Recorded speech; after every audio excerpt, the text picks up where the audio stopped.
My 12-year-old nephew giggled. Mom says money buys love.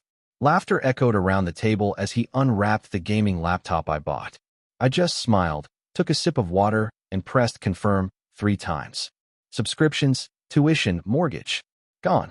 That night, I packed my things and left, but not before dropping off a small letter in the guest room. I, 34M, thought I knew my family until my nephew's innocent words shattered everything. The birthday party was supposed to be a celebration. My nephew had just turned 12, and I'd spent weeks researching the perfect gaming laptop for him. The kid was brilliant with technology, always tinkering with computers at family gatherings.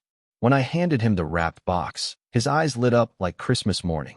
But then he said something that made my blood run cold. As he tore through the wrapping paper, he giggled and announced that his mom had told him money buys love. The words hung in the air for a moment before the entire table erupted in laughter. My sister-in-law covered her mouth, trying to look embarrassed, while my brother just shook his head with amusement.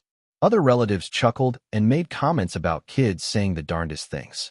I forced a smile and took a sip of water, but inside, something clicked into place.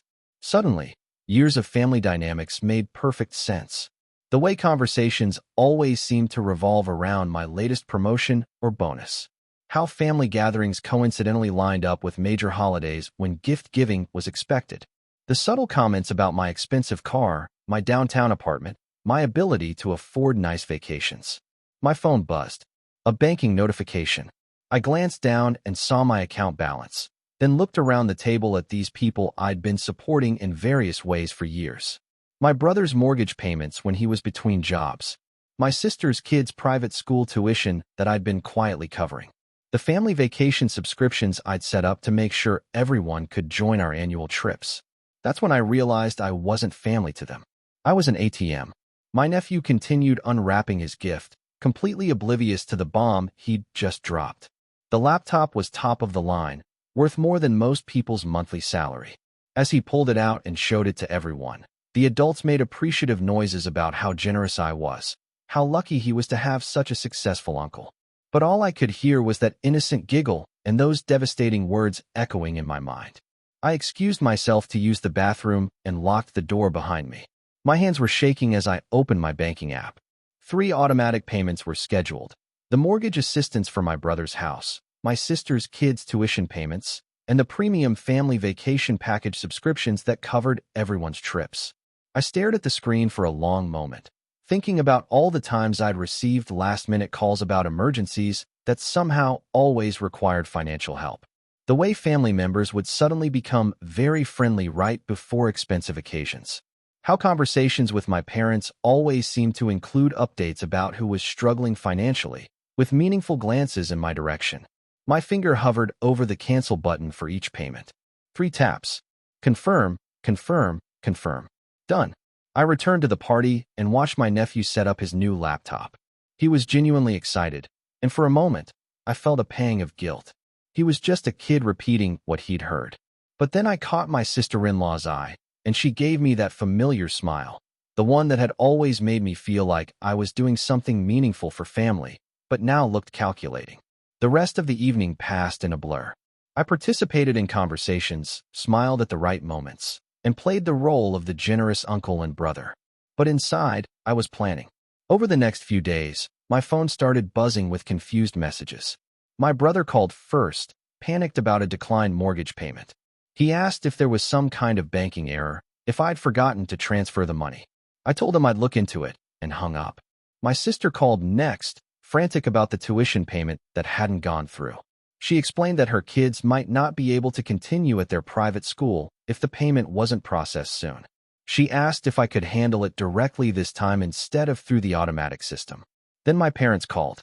They'd heard from my siblings about the payment issues and wanted to make sure I was okay financially. They offered to help if I was going through a tough time, which might have been touching if I hadn't recognized it as reconnaissance. I told everyone I was dealing with some banking issues and needed time to sort things out.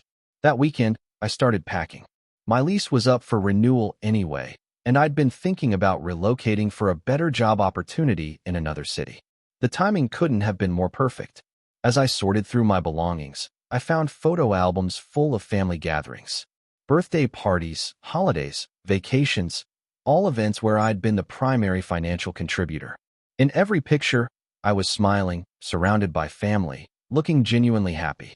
But now I could see something else in those photos. I was always the one holding the receipt, carrying the bags, or standing next to the expensive gift. I thought I was being generous. I thought I was helping family members who needed support. But my nephew's innocent comment had revealed the truth. To them, my worth was directly tied to my wallet. The moving truck arrived on a Thursday morning. I'd arranged everything through a company in the new city, so my family wouldn't know where I was going. As the movers loaded my furniture in boxes, I took one last look around the apartment where I'd hosted so many family dinners, where relatives had stayed during visits, where I'd planned surprises and gifts and financial assistance. Before leaving, I had one final task. I walked to my brother's house. He lived just a few blocks away, in the house I'd been helping him pay for. The guest room where I'd stayed countless times during family visits was on the ground floor, accessible through a side entrance I had a key to. I let myself in quietly and placed a sealed envelope on the bedside table. The letter was brief. To my family, the money has stopped, and now we'll see what's left. I've realized that love shouldn't have a price tag, but apparently, mine did. I'm starting over somewhere new, where people will know me for who I am rather than what I can afford to give them. Don't look for me. If any of you ever figure out the difference between being loved and being used, you know how to reach me. Until then, consider this my graduation from being your personal bank account. I didn't sign it. The drive to my new city took 8 hours. During those 8 hours, my phone rang constantly. My voicemail filled up with increasingly desperate messages from family members who had apparently discovered the letter. The tone progressed from confused to concerned to angry to pleading. My brother left a message saying he'd found the note and didn't understand what had gotten into me. He insisted that family helps family and that I was overreacting to a child's innocent comment. My sister called crying, explaining that she'd never meant to make me feel used, that she was grateful for everything I'd done, and that her kids loved their uncle regardless of money. My parents left a joint voicemail, stern and disappointed, telling me that I was being selfish and that family obligations didn't just disappear because of hurt feelings. But the message that hit me the hardest came from my nephew. His small voice asked why Uncle had left and if he'd done something wrong with his birthday. He said he was sorry for whatever he'd said and promised to be more careful with his words. That one almost broke me. Update 1. I've been in my new city for 3 weeks now. The job is challenging but rewarding, and I've started meeting people who know nothing about my financial situation or family drama. It's refreshing to have conversations that don't somehow circle back to money or who needs help with what expense. My family's calls and messages have decreased in frequency, but increased in intensity. Yesterday, my mother showed up at my old apartment building, according to a neighbor who had my forwarding information. She'd apparently driven 4 hours to try to find me, only to discover I'd completely relocated. The neighbor, an elderly woman who'd always been kind to me, called to let me know about the visit. She mentioned that my mother had seemed genuinely distressed and asked if I was safe. I appreciated the concern but asked her not to share any information about my whereabouts. Last week, I received a package at my new address. Inside was a handwritten letter from my nephew, along with a drawing he'd made of our family.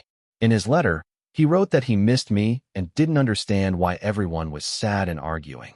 He said he'd asked his mom what "money buys love" meant, and she'd started crying and told him to never say that again. The drawing showed stick figures around a dinner table, with me clearly labeled as Uncle sitting next to him. At the bottom, he'd written "family" in shaky letters and colored it with hearts. I stared at that drawing for an hour, wondering if I'd made a terrible mistake.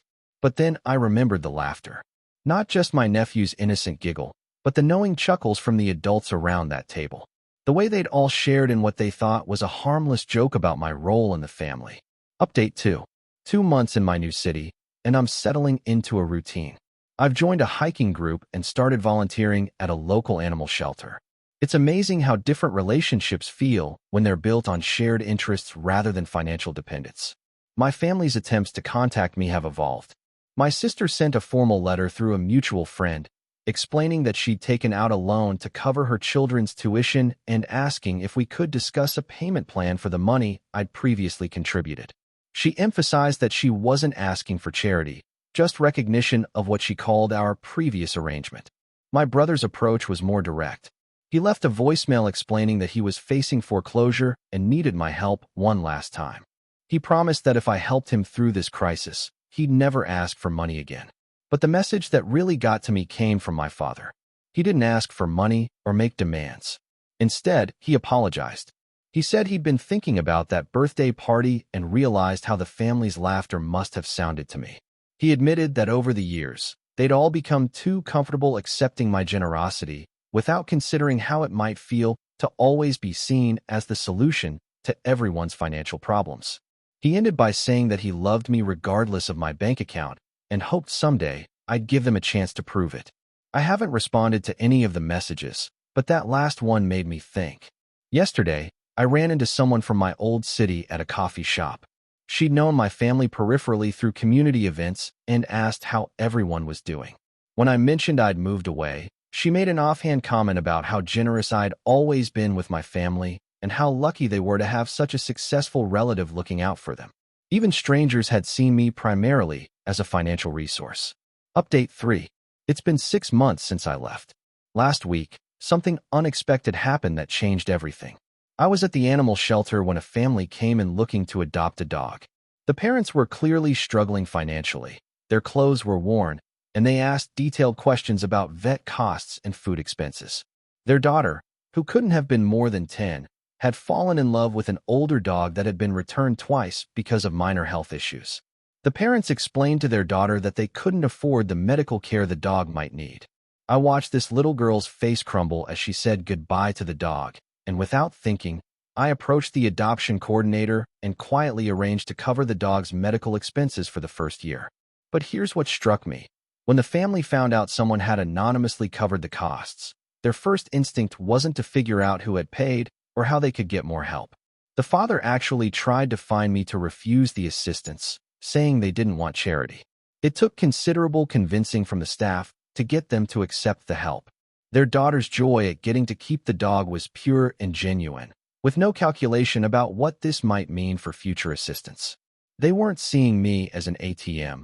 They were seeing the gesture as exactly what it was, someone wanting to help a dog find a home. That night, I realized the difference between being used and being appreciated. I called my nephew. His voice when he answered was cautious, like he wasn't sure if he was allowed to be excited that I'd called. I told him I missed him too and that I was sorry for leaving so suddenly. I explained that sometimes adults need time to think about complicated feelings, but that I'd never stopped loving him. He asked if he could visit me sometime, and I said yes. The conversation was awkward but real. He told me about school, about the gaming laptop, which he still used every day, and about how the family had been different since I left. He said everyone seemed sadder and more worried about money, and that his parents had been having more arguments. When I asked him about the comment that had started everything, he was quiet for a moment. Then he said his mom had explained that what she'd told him wasn't really true, and that love couldn't actually be bought. He asked if that meant I didn't love them anymore since I wasn't giving them money. That question hit me harder than anything else had in the past 6 months. I told him that love and money were two completely different things, and that leaving hadn't been about not loving them. It had been about wanting to be loved for the right reasons. After we hung up, I sat in my apartment thinking about the difference between my family and the family at the animal shelter. Both needed financial help, but the way they approached that need was completely different. I'm not ready to return to the way things were, but maybe I'm ready to start figuring out what a healthier relationship with my family might look like. Tomorrow, I'm planning to call my father back. Because sometimes, the people who hurt us aren't necessarily bad people. They might just be people who lost their way. And sometimes, we have to step away to find our own path back to what really matters. The money stopped flowing, but maybe now we can finally find out what love looks like when it doesn't have a price tag.